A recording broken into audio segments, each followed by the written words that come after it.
हर खबर पर है हमारी नजर, क्योंकि इसे बनना है आपका एजेंडा। देखिए न्यूज लाइन मेरे साथ सोमवार से शुक्रवार रात 8 बजे सिर्फ चैनल 1 न्यूज पर। किसने रची साजिश, कौन बना शिकार, किसने किया जुर्म, कौन बना कातिल, किसने लूटी अस्मत, कौन बना हैवान, सभी गुत्थियां सुलझाएंगे हम। देखिए तहकीकात सोमवार से शनिवार रात 10:30 बजे सिर्फ चैनल 1 न्यूज पर।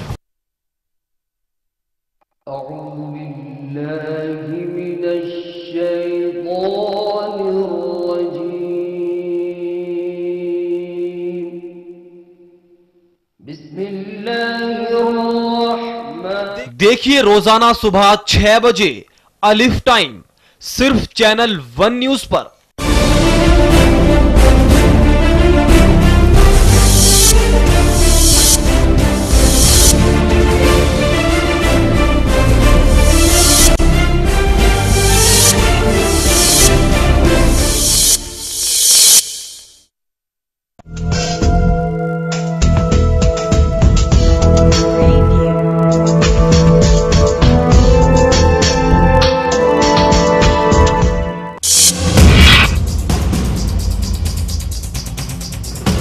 तुर्की में पैट्रियट मिसाइल सिस्टम की तनसीब को लेकर अवाम में बेचैनी, एहतजाजी मुजाहिरीन ने जुर्म फौजी पर किया हमला। शाम गैरों के हाथों नहीं बल्कि अपनों के हाथों हो रहा है तबाह, अक़वाम मुत्तहिदा के अहलकार जॉन किंग का बयान। शुमाली यमन में अमरीकी और यमनी फौज की कार्रवाई में अलकायदा के 4 मुबैना जंगजू हलाक होने में अलकायदा का नायब सदर भी शामिल।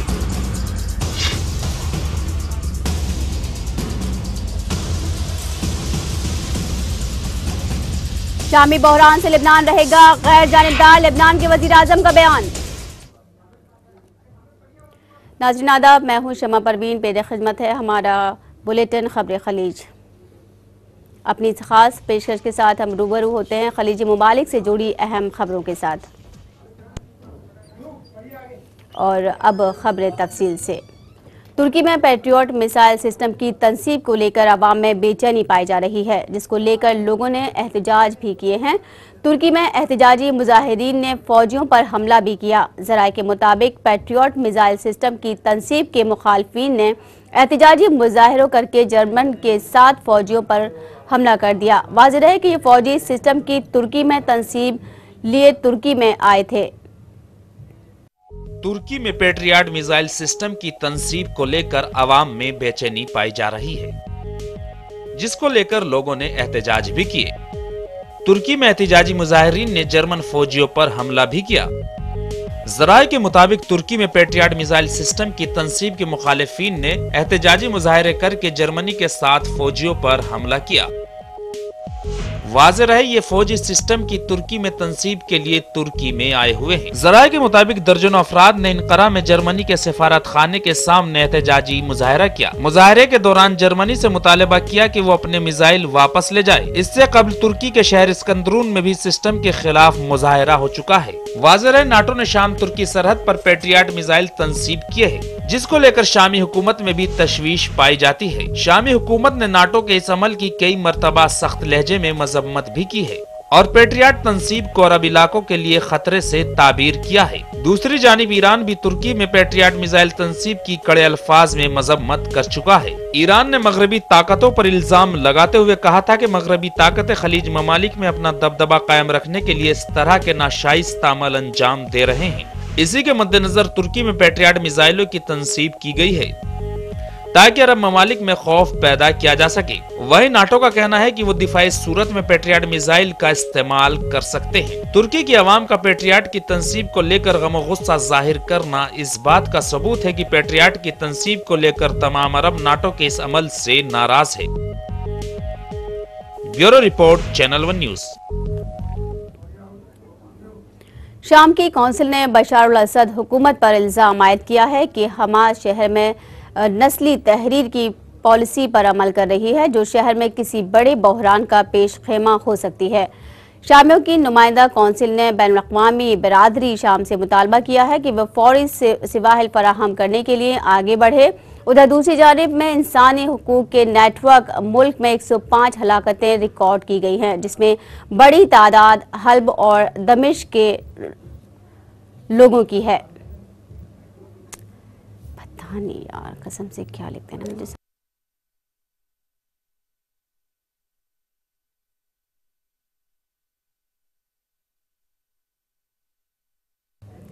अक़वाम मुत्तहिदा के एहलकार जॉन किंग का कहना है कि शाम गैरों के हाथों नहीं बल्कि अपनों के हाथों तबाह हो रहा है। शाम का 4 रोज़ा दौरा करने के बाद जॉन किंग ने इल्ज़ाम लगाया कि इस अरब मुल्क को उसके अपने ही मुनज़्ज़म अंदाज में तबाह करते जा रहे हैं। आलमी की इमदादी तंजीम से जॉन किंग ने नामा निगारों से बात करते हुए इस बात का खुलासा किया।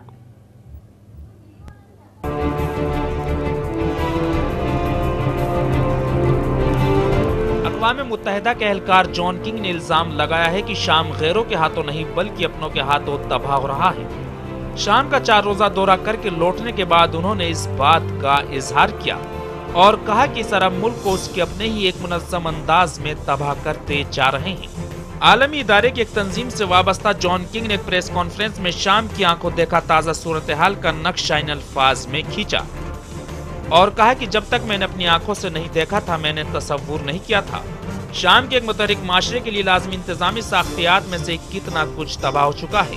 इमदादी कोशिशों को मरबूत करने के लिए तश्कील करदा अक़वाम मुत्तहिदा की इस तंजीम के आला एहलकार जॉन किंग के साथ दूसरे अहदेदारों ने भी शिरकत की थी और शाम का दौरा किया था ताकि बशर अल असद हुकूमत और उनके मुखालिफ बागियों के इश्तराक से मुतासरीन तक इमदाद की बेहतर रिसाई के उमूर पर बातचीत की जा सके।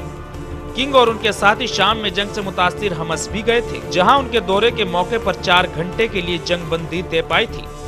अक़वाम मुत्तहिदा के सौदेदार का कहना है कि अगर हमारे लिए 4 घंटे के लिए जंग बंद हो सकती है तो फिर शामी अवाम के लिए जंग क्यों नहीं रोकी जा सकती। दूसरी जानिब अक़वाम मुत्तहिदा के जनरल सेक्रेटरी जान की मून और अमन मंदूब अल-अख़ज़र इब्राहिम ने भी शाम तनाज़े पर मायूसी और बेचैनी का इजहार किया है। बयान के मुताबिक दोनों जिम्मेदारों ने शाम में हुकूमत और अपोजिशन दोनों की वजह से हलाकतों की होलनाक बुलंद शरह और तबाही पर तशवीश का इजहार किया है और कहा कि शाम के मामले में बैनुल अक़वामी अदम इत्तेफाक की जरूरत है। जॉन किंग का कहना था कि शोरज़दा रियासत में इमदादी सामान बराह रास्त अक़वाम मुत्तहिदा के जरिए तकसीम नहीं किया जा रहा है बल्कि शामी अरब हिलाल हैमर और दीगर मकामी रज़ाकार इदारों के जरिए मुतासरीन तक इमदाद पहुँचाई जा रही है। शाम में हुकूमत मुखालिफिन का इल्जाम है कि इस तरीक़ेकार से इमदादी सामान हुकूमत के कंट्रोल में रहता है और वो बागियों के ज़ेर इंतजाम इलाकों को नजरअंदाज करती है।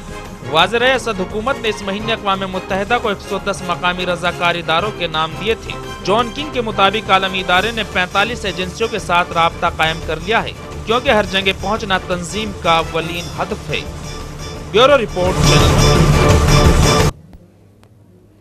लेबनान के वज़ीर आज़म मीकाती का कहना है कि उनका मुल्क खुद को मेज़ारी बहरान से अलग थलग करने की मुसलसल कोशिश कर रहा है।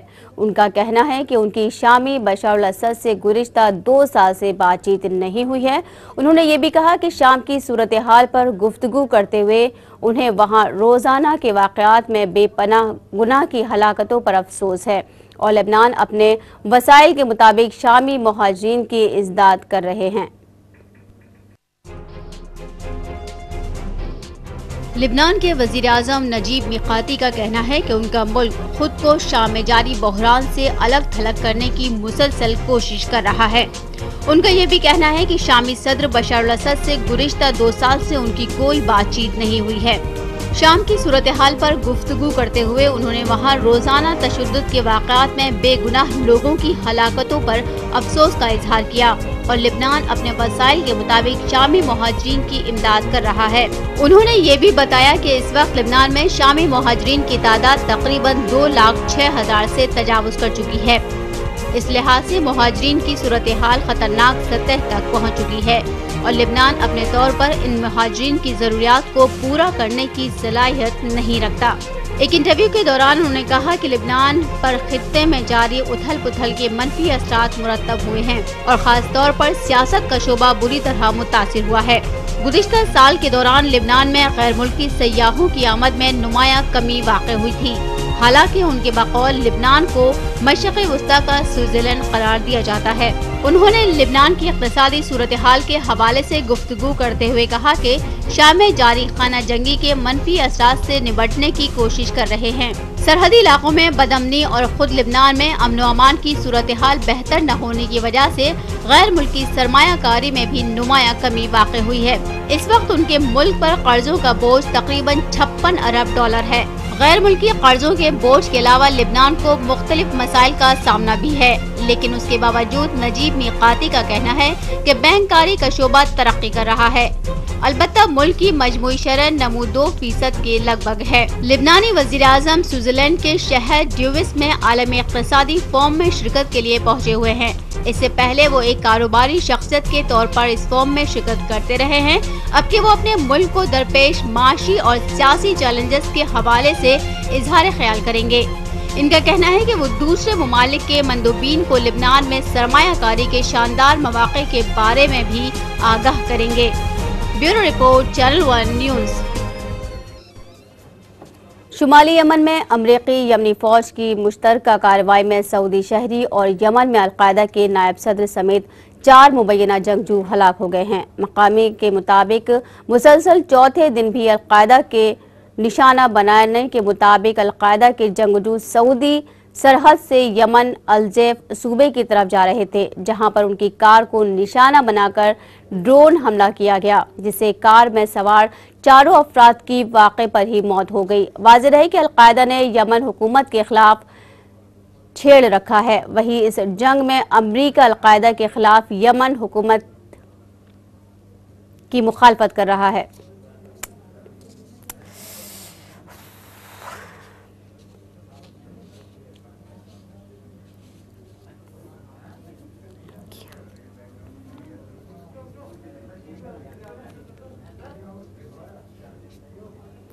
मुत्तहिदा अरब इमारात की ख्वातीन हुकूमती फैसलों की बराबरी की शरीक है। इस अमर की वाज़ेह मिसाल मुत्तहिदा अरब इमारात की फेडरल नेशनल काउंसिल की फर्स्ट डिप्टी स्पीकर अमल अलकैसी की काउंसिलिंग के 6ठे इजलास की सदारत। अमल अलकैसी पहली मुंतखब खातून पार्लियामेंट्री रही हैं जिन्हें मुत्तहिदा अरब इमारात की पार्लियामेंट्रियन की सदारत एजाज़ हासिल हुआ है।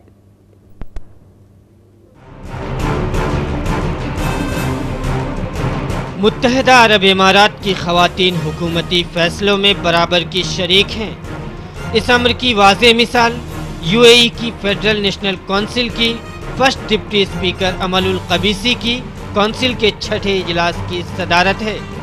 डॉक्टर अमलुल कबीसी पहली मुंतखब खातून पार्लियामेंट्रियन हैं जिन्होंने यूएई की पार्लियामेंट की सदारत का एजाज़ हासिल किया है। डॉक्टर कबीसी की जानिब से फेडरल काउंसिल के इजलास की सदारत फैसला साजी के अमल में इमारती ख़वातीन की मुअस्सर शिरकत उन कोशिशों की गम्माज है कि जो इमारती हुकूमत ख़वातीन की ज़िंदगी के तमाम शोबों में शिरकत को यकीनी बनाने के लिए जारी रखे हुए है। मुत्तहिदा अरब इमारात की फेडरल नेशनल काउंसिल में फर्स्ट डिप्टी स्पीकर अमलुल कबीसी का कहना है कि हुक्मरानों की जानिब से यूएई की बाकी बेटियों की तरह काउंसिल के इजलास की सदारत पर शादा और फरहा है। मैं अपने लिए फेडरल काउंसिल के इजलास की सदारत को एक बड़ा एजाज़ तस्वुर करती हूँ। डॉक्टर अमल ने कहा कि मैं समझती हूँ कि यूएई की ख़वातीन को उन तमाम शोबों में रसाई हासिल हो रही है जहाँ वो जाना चाहती हैं। याद रहे कि यूएई के सदर शेख खलीफा इब्न जायद अल नहयान ने 2005 में जारी करदा अपने सियासी प्रोग्राम पर अमल करते हुए ममलिकत सऊदी अरबिया की फेडरल नेशनल काउंसिल पर खुसूसी तवज्जो दी थी। अपनी इसी विजन के तहत उन्होंने सन 2006 में काउंसिल के आधे अरकान का बजरिया इंतखाब चुनाव तय किया। नेस दस्तूरी तरमीम मुजरिया 2009 के तहत ख़वातीन को मुंतखब इदारों के चुनाव में हिस्सा लेने और वोटिंग का हक दिया गया ताकि वो ममलिकत में फैसला साजी के अमल में शिरकत कर सकें। इमारती ख़वातीन ने काउंसिल में बतौर रुकन भरपूर किरदार अदा किया है। कौमी अमूर पर इजलास में होने वाली बहस में ख़वातीन की शिरकत नुमाया रही। उन्होंने काउंसिल में मुतअद्दिद मुस्तकिल और गैर मुस्तकिल कमेटियों की सरबराही की। इमारती ख़वातीन ने अंदरून और बैरून मुल्क होने वाली बैनुल-अक़वामी उमूर से मुताल्लिक़ कॉन्फ्रेंसों में भी इमारती ख़वातीन की नुमाइंदगी नुमाया है। Bureau report, channel 1 news. कल जश्न ईद मिलादुन नबी सल्लल्लाहु अलैहि वसल्लम है। कल के दिन हज़रत मोहम्मद सल्लल्लाहु अलैहि वसल्लम इस दुनिया में तशरीफ़ लाए। जश्न ईद मिलादुन नबी साल को लेकर रामनगर पुलिस महकमा काफ़ी मुस्तैद नज़र आ रहा है। ईद मिलादुन नबी के मौके पर इलाके की कई सड़कों से अक़ीदतमंद जुलूसों की तैयारी कर रहे हैं। और अमरीका नज़ाद लश्कर तैयबा के दहशतगर्द डेविड हेडली से कई दहशतगर्द तंजीमों के बारे में अहम इतलात और सुराग हासिल करने के पेश नज़र अमरीका ने उसकी हिंद को हवालगी खारिज आज इम्कान कर दी है। शिकागो के अटॉर्नी जनरल का कहना है कि हेडली का मुंबई हमलों में बड़ा रोल रहा है, लेकिन उसने हमारी मदद की है, इसलिए 30 से 35 साल की सज़ा मुनासिब है। मुंबई हमलों में हेडली का गुनाह साबित हो चुका है, मगर उसे हिंदुस्तान को सुपुर्द करने से अमेरिका ने साफ तौर पर इनकार कर दिया है। अमेरिका का कहना है कि कई दहशतगर्द तंजीमों के बारे में अहम इत्तलात और सुराग हासिल करने के पेश नज़र अमेरिका ने उसकी हिंद को हवालगी खारिज इम्कान करार दी है। वहीं अटॉर्नी जनरल का कहना है कि मुंबई में 26/11 को हुए हमले में उसने अहम किरदार अदा किया था, जिसमें 165 अफराद हलाक हो गए थे, लेकिन उसने हमें मालूमात देकर हमारी मदद भी की है, इसलिए उसके लिए 30 से 35 साल की सजा सही रहेगी। उन्होंने ये बातें अपने 20 अहम दस्तावेज में कही। वाज़ेह शिकागो की एक अदालत को अटॉर्नी जनरल ने मुतल्ला किया कि मुंबई हमलों का मुल्जिम हेडली हुकूमत और अंदरून अमेरिका होने वाली किसी भी गैर मुल्की अदालती कार्रवाई के लिए वीडियो कॉन्फ्रेंसिंग के जरिए ताउन देने पर राजी हो गया है। उन्होंने मजीद कहा कि अदालत इस बात से पूरी तरह वाकिफ है कि हेडली के हलफिया बयान की वजह से ही तहव्वुर राना को कसूरवार साबित करने में मदद मिली है। हेडली ने लश्कर तैयबा के बारे में मुकम्मल तफसील बताई। उसने उसके तंजीमी ढांचे, क़यादत, भर्ती के तरीक़ेकार, फंड इकट्ठा करने के तरीके, ट्रेनिंग देने का तरीका, हमलों के मंसूबे बनाने और अहम निशानों के बारे में सब कुछ उगल दिया। अटॉर्नी जनरल का यह भी कहना था कि हेडली ने हिंदुस्तानी हुक्काम से भी इस ताल्लुक में 7 दिनों तक बात की और हुक्काम के सवालों का जवाब दिया। इस ताउन को देखते हुए हमने उसे उम्र कैद की सजा नहीं दी। हम उम्मीद करते हैं कि वो आइंदा भी हमारी मदद करता रहेगा। वाज़ेह 26 नवंबर 2011 को हुए मुंबई हमलों में 4 अमेरिकी शहरी भी मारे गए थे, जिसकी बुनियाद पर उसे उम्र कैद की सजा देने का मुतालबा किया जा रहा था। Bureau report, channel 1 news. बदनाम ज़माना मुंसिफ सलमान रुश्दी की हिंदुस्तान आमद पर मुसलमानों में गम गुस्सा पाया जा रहा है। सलमान रुश्दी के बार बार हिंदुस्तान आमद पर मुल्क के बाशिंदे हुकूमत से भी नाराज़ हैं। जामिया के प्रोफेसर अख्तरुल वासी ने रुश्दी की आमद पर बरहमी का इजहार करते हुए कहा कि रुश्दी हों या तस्लीमा नसरीन, उनको इजहार राय की आज़ादी के नाम पर अहमियत देना सारे हिंदुस्तानियों के लिए तकलीफ देह अमल है। मेंबर असम्बली शुएब इकबाल ने बरहमी का इजहार करते हुए कहा कि मलून रुश्दी को हुकूमत न जाने क्यों वीज़ा देती है। रुश्दी एक मुजरिम है, उसने हमेशा आइन की खिलाफ वर्जी की है, उसके मुल्क में दाखिले पर पाबंदी लगनी चाहिए।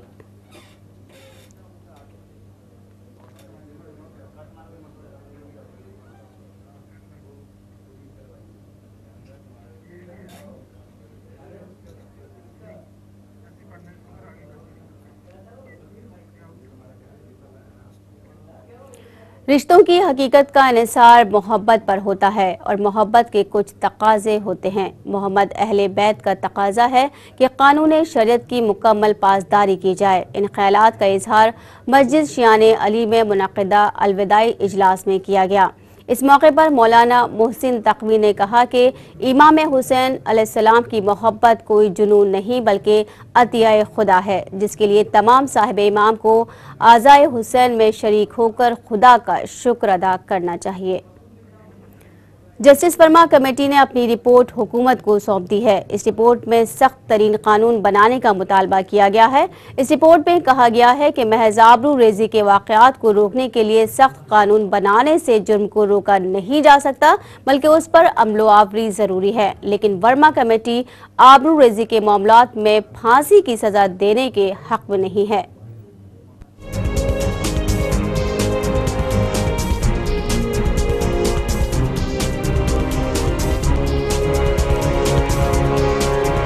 इज्तिमाई आबरूरेजी पर पैदा हुए अवाम के गुस्से के बाद तश्कील दी गई जस्टिस GS वर्मा कमेटी ने अपनी रिपोर्ट हुकूमत को सौंप दी है। लेकिन GS वर्मा कमेटी आबरूरेजी के मामलात में फांसी की सजा देने के हक में नहीं है। कमेटी मुल्जिम के कीमियाई तरीके से नामर्द बनाए जाने के भी हक में नहीं है। वैसे कमेटी ने आबरूरेजी के मुल्जिमों की मौजूदा सजा को बढ़ाने और उसे रोकने में नाकाम रहने वाले सरकारी हुक्काम को भी जिम्मेदार करार देते हुए सजा की सिफारिश की है। कमेटी का कहना है कि खवातीन के तहफ़्फ़ुज़ को यकीनी बनाने के लिए पुलिस में इस्लाहात को फौरी तौर पर लागू करना चाहिए। अपनी रिपोर्ट पेश करते हुए जस्टिस वर्मा ने साफ कर दिया है कि सिर्फ सख्त कानूनी दफात से आबरूरेजी को नहीं रोका जा सकता है। उसके लिए मौजूदा शराइत को सख्ती से नाफिज करने और सरकारी मिशनरी के हसास होने की जरूरत है। दिल्ली में इज्तिमाई आबरूरेजी के बाद मुल्जिमों को मौत की सजा के मुतालबे पर वर्मा कमेटी ने साफ कर दिया कि ऐसा सिर्फ गैर मामूली मामलात में हो सकता है और गैर मामूली मामला तय करने का इख्तियार सिर्फ अदालत को है। मुल्जिमों के कीमियाई तरीके से नामर्द बनाए जाने के मुतालबे को ये कहते हुए उन्होंने मुस्तरद कर दिया कि उसके लिए मुल्क के हालात में अभी मजीद मुताला करने की जरूरत है। वर्मा कमेटी ने खाप पंचायतों को खवातीन की हिफाजत पर खतरा करार दिया है। खाप पंचायतों को गैर कानूनी करार देते हुए कमेटी ने सूबाई हुकूमतों को उस पर लगाम लगाने के लिए मुनासिब इक़दाम करने की सिफारिश की है। इसी तरह कमेटी ने तेजाब हमले में हुकूमत के मुजव्वज़ा तरमीम की हिमायत करते हुए सख्त कानून का मुतालबा किया है। उन्होंने कहा कि आबरूरेजी के मामलात में FIR दर्ज नहीं करने वाले पुलिस अफसरान के खिलाफ भी फौरी कार्रवाई होनी चाहिए। वर्मा कमेटी ने सियासत में जुराइम पेशा अफराद के दाखिले पर रोक लगाने के लिए भी अहम तजावीज़ दी हैं। उसके तहत इंतखाबात के दौरान उम्मीदवारों के हलफनामे की CIG से जांच कराने और अदालत के नोटिस लेते ही उम्मीदवार के इंतखाबात लड़ने पर रोक लगाना और सियासतदानों का इस्तीफा देना शामिल है। जस्टिस वर्मा ने कहा है कि खवातीन को मुआशरे में बराबर की हिस्सेदारी के लिए सियासत को जुराइम पेशा अफराद से पाक करना जरूरी है। वर्मा कमेटी की इन सिफारिशात को कबूल करना हुकूमत के लिए आसान नहीं होगा क्योंकि सियासी पार्टियां शायद ही इन सिफारिशात को हज़म कर सकें।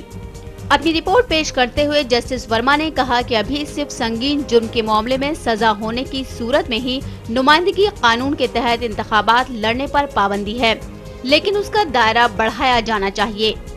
रिपोर्ट के मुताबिक उसमें ताज़ीरात हिंद और इंसदाद बदउनवानी एक्ट की तमाम दफात को भी शामिल किया जाना चाहिए। यही नहीं, फिलहाल हमारे यहाँ निचली अदालत से सजा होने के बाद भी आला और आला तरीन अदालत में समाअत तक मुल्जिमों को इंतखाबात लड़ने की आज़ादी है। वर्मा कमेटी ने इसमें तरमीम करके अदालत की तरफ से इल्जाम पर नोटिस लेने के साथ ही मुल्जिम के इंतखाबात लड़ने पर पाबंदी आयद करने की सिफारिश की है। जस्टिस वर्मा ने कहा कि अदालत के नोटिस लेने के बाद ये वाज़ेह हो जाता है कि इल्जामात फर्जी नहीं हैं बल्कि हक़ाइक़ पर मबनी हैं। जस्टिस वर्मा कमेटी में खवातीन के कपड़े फाड़ने की कोशिश पर 7 साल की सजा सुनाने का मुतालबा किया गया है। बदनीयती से देखने, इशारे करने पर 1 साल की सजा होगी। इंटरनेट पर जासूसी करने पर 1 साल की सजा है। इंसानी स्मगलिंग में कम से कम 7 साल की सजा हो सकती है। अदालतों में जजों की तादाद बढ़ाई जानी चाहिए। पुलिस के ढांचे और काम करने के तरीके में बेहतरी लानी होगी। बच्चों की स्मगलिंग के मामले में हुकूमत ठोस इक़दाम करे और डाटा बेस बनाए।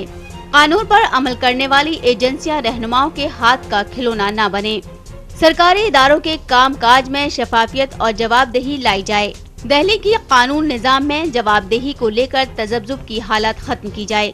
तमाम शादियां रजिस्टर्ड हों, जहेज लेन देन की निगरानी मजिस्ट्रेट खुद करे।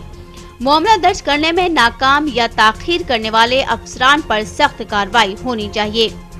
अब देखना ये होगा कि सख्त तरीन कानून लागू होने के बाद उस पर अमलो आवरी कब तक होगी। Bureau report, channel 1 news. Delhi अक़लियती कमीशन के चेयरमैन सफदर H खान ने अक़लियती तबक़ात के तालीम याफ्ता नौजवानों से अपील करते हुए कहा है कि दिल्ली पुलिस और सेंट्रल रिजर्व पुलिस फोर्स में सब इंस्पेक्टर और कांस्टेबल के ओहदों पर तकर्रुरी के लिए बड़े पैमाने पर अक़लियती उम्मीदवार अपनी अपनी दरख्वास्तें फौरी तौर पर दें। दिल्ली अक़लियती कमीशन ने स्टाफ सिलेक्शन कमीशन को हाल ही में एक मकतूब भेजा, जिसमें इस बात की दरख्वास्त की गई कि बोर्ड की जानिब से तकर्री के इश्तिहारात उर्दू और पंजाबी ज़बानों में भी दिए जाएं, ताकि अक़लियती तबका भी इस तरफ गामज़न हो सके।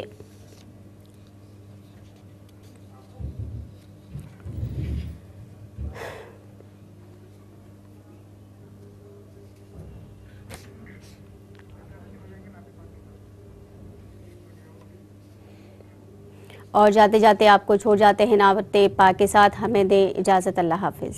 सलीका है आरज़ू का कोई, सलीका है आरज़ू का, न बंदगी मेरी बंदगी है कोई, सलीका है आरज़ू का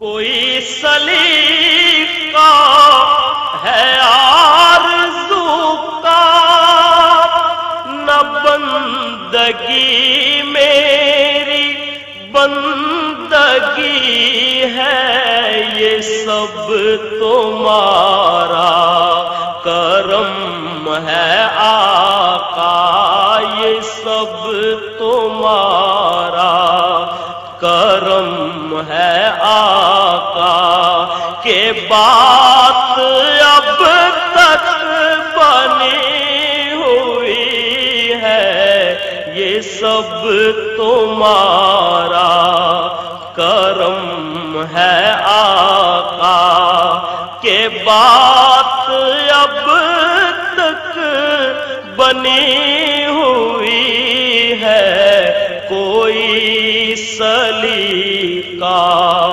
है आरज़ू का। अता किया मुझको दर्द उल्फत, कहाँ थी मुझ पुर खता की किस्मत,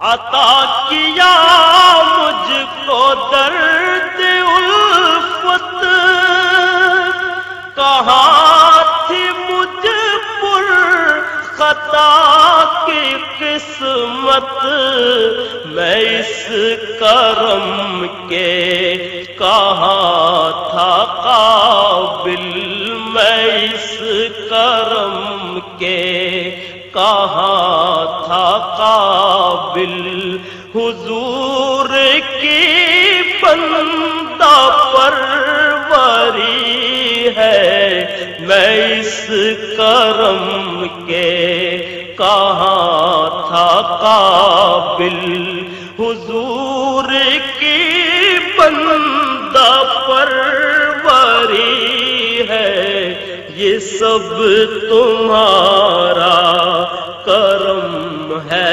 आका। किसी का एहसान क्यों उठाए, किसी को हालात क्यों बताए, किसी का एहसान क्यों उठाए, किसी को हालात क्यों बताए।